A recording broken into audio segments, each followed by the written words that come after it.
ପିଲାମାନେ ମୁଁ ପ୍ରୀତି ମୁଁ ଆପଣମାନଙ୍କୁ ସ୍ୱାଗତ କରୁଛି ମୋର ଚ୍ୟାନେଲ ପ୍ରୀତି ଏଜୁକେସନକୁ। ଆଜି ଆମେ ପଢ଼ିବା ଚତୁର୍ଥ ଶ୍ରେଣୀ ସାହିତ୍ୟ ବହିର ରାଜାଙ୍କ ନୂତନ ପରିଚ୍ଛଦ ବିଷୟର ପ୍ରଶ୍ନ ଉତ୍ତର, ଯାହାର ଲେଖକ ହେଉଛନ୍ତି କାଳିନ୍ଦୀ ଚରଣ ପାଣିଗ୍ରାହୀ। ଏଠି ଆମର 1 ନମ୍ବର ପ୍ରଶ୍ନ ଆସୁଛି, ରାଜାଙ୍କର ପ୍ରଧାନ ସଉକ କ'ଣ ଥିଲା? ତାହେଲେ ପ୍ରତିଦିନ ଗୋଟିଏ ଗୋଟିଏ ନୂତନ ପୋଷାକ ପିନ୍ଧିବା ଥିଲା ରାଜାଙ୍କର ପ୍ରଧାନ ସଉକ। ଖ ନୂତନ ପରିଚ୍ଛଦଟି ଦେଖିବା ପାଇଁ ରାଜା ପ୍ରଥମେ କାହାକୁ ପଠାଇଥିଲେ?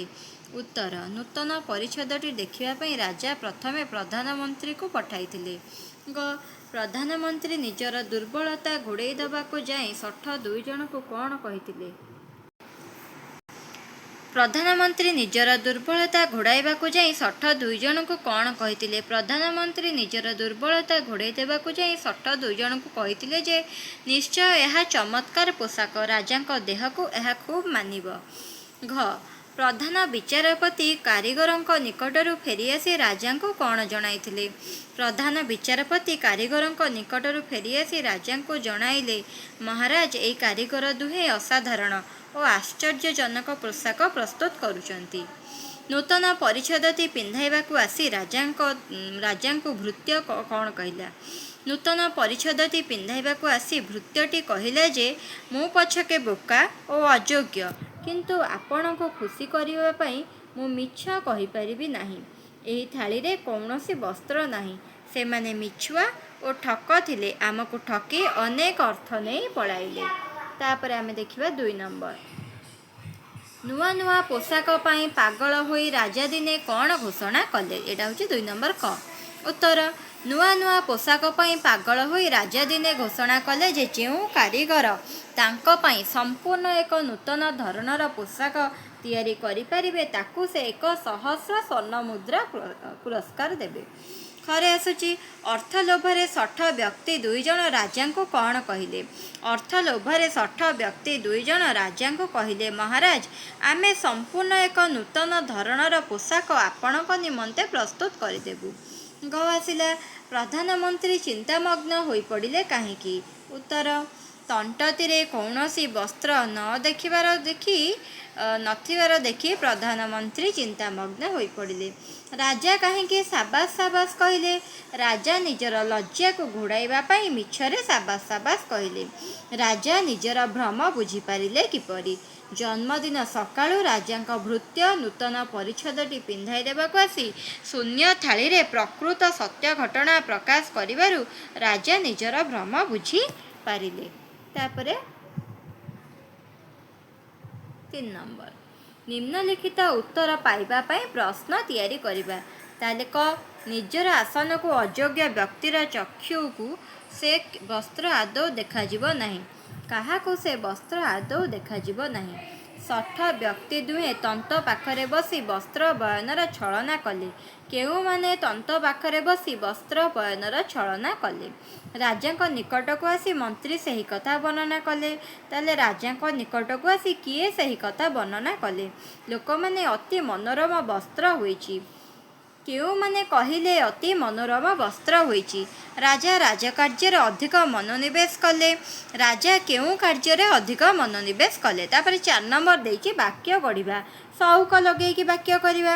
ରାଜାଙ୍କର ନୂତନ ପୋଷାକ ପିନ୍ଧିବାର ସଉକ ଥିଲା। ବୁଦ୍ଧିହୀନ, ସେ ବୁଦ୍ଧିହୀନ ଅଟେ। ଚିନ୍ତାମଗ୍ନ, ପ୍ରଧାନମନ୍ତ୍ରୀ ଚିନ୍ତାମଗ୍ନ ହେଲେ। ଚମତ୍କାର, ଏହା ଏକ ଚମତ୍କାର ପୋଷାକ। ଭ୍ରମ, ରାଜା ନିଜର ଭ୍ରମ ବୁଝିପାରିଲେ। ତାପରେ ଆସିବା 5 ନମ୍ବର। 5 ନମ୍ବର ଦେଇଛି ବିପରୀତ ଅର୍ଥ ବୁଝାଉଥିବା ଶବ୍ଦ ପାଖ କୋଠରୀରେ ଲେଖିବା। ତାହେଲେ ନୂତନ ହେଉଛି ପୁରାତନ, ଭଲ ମନ୍ଦ, ଅଯୋଗ୍ୟ ଯୋଗ୍ୟ, ସାଧାରଣ ଅସାଧାରଣ, ସମ୍ପୂର୍ଣ୍ଣ ଅସମ୍ପୂର୍ଣ୍ଣ, ପୁରସ୍କାର ତିରସ୍କାର।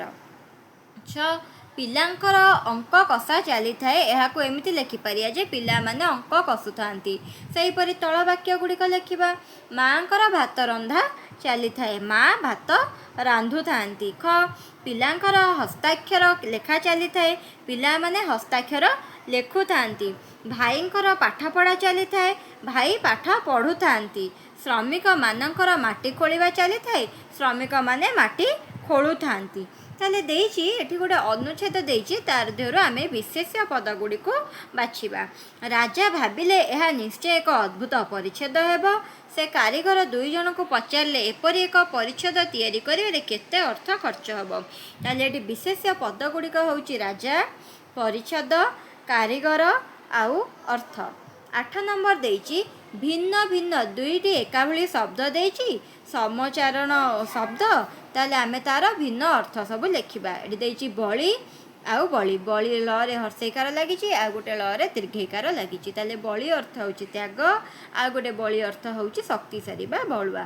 ସେମିତି ଲକ୍ଷ୍ୟ, ଲକ୍ଷ୍ୟ ହେଉଛି ସଂଖ୍ୟା ଆଉ ଉଦ୍ଦେଶ୍ୟ।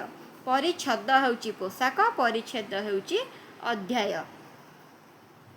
9 ନମ୍ବର ଯେମିତି ଆନନ୍ଦରୁ ହେଲା ଆନନ୍ଦିତ, ସେହିପରି କ'ଣ ହେବ? ଉତ୍ସାହରୁ ଉତ୍ସାହିତ, ଚିତ୍ରଣରୁ ଚିତ୍ରିତ, ପାଳନରୁ ପାଳିତ, ଘୋଷଣାରୁ ଘୋଷିତ, ଉପସ୍ଥାନରୁ ଉପସ୍ଥାପିତ, ଚମତ୍କାରରୁ ଚମତ୍କାରିତା। ସେମିତି ଉଦାହରଣ ଯେମିତି ସେମିତି, ତୁମେ ଯେମିତି କରିବ ସେମିତି ଫଳ ପାଇବ। ସେମିତି ଯେତିକିରୁ ସେତିକି ଲଗେଇ କେମିତି କରିବା? ତୁମେ ଯେତିକି ଦେଖିବ ସେତିକି ଠିକ୍ରେ କହିବ। ଯେତେବେଳେ ସେତେବେଳେ, ତୁମେ ଯେତେବେଳେ ଯିବ ସେତେବେଳେ ପଢ଼ା ଆରମ୍ଭ ହେବ। ତାପରେ ଯେମିତି ପୁଅମାନଙ୍କ ପାଇଁ ଝିଅ, ପୁଅ ଶବ୍ଦ ପାଇଁ ଝିଅ, ସେହିପରି ତଳ ଶବ୍ଦ ଗୁଡ଼ିକ କ'ଣ ହେବ? ରାଜା, ରାଣୀ, ଛାତ୍ର, ଛାତ୍ରୀ, ବୁଢ଼ା, ବୁଢ଼ୀ, ବାପା, ମା, ଶିକ୍ଷକ, ଶିକ୍ଷୟିତ୍ରୀ।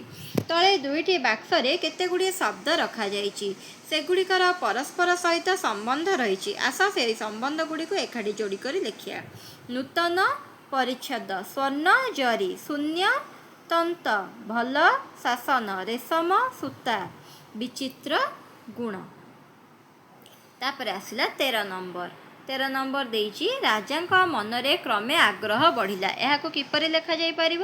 ରାଜାଙ୍କ ମନରେ କ୍ରମେ ଆଗ୍ରହ ବଢ଼ିବ, ସେଠି ବଢ଼ିଲା, ଏଠି ବଢ଼ିବ, ସେଇଭଳି ଲେଖିବା।